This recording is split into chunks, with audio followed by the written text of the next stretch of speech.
Of the Eagle, dark secrets are coming to light.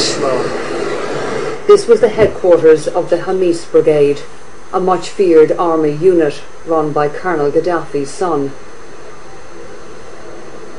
In a compound just behind it, we found victims of execution, killed on Tuesday in the dying days of the regime.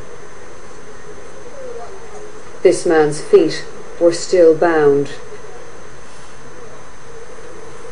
But there was worse to come.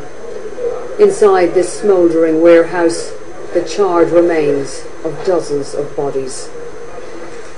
Well, we can't show you the kind of pictures that would convey the horror of what happened in here. And it's very hard to even imagine the terror in the last few moments for the men who were trapped inside.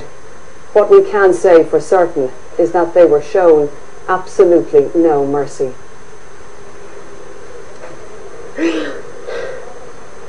Fatullah Abdullah was one of them. He managed to flee the warehouse, but without his 3 sons.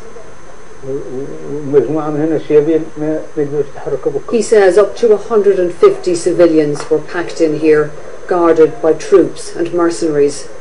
They promised them water at sunset, but came with guns instead. They started shooting like this, he said. Then they threw in hand grenades, 3 of them. They stopped and came back and started again. The sight and the smell were too much for some.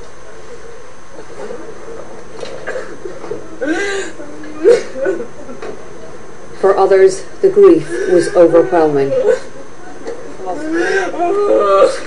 Husbands and fathers and sons were gunned down here, men who never lived to see free Libya. Orla Guerin, BBC News, Tripoli.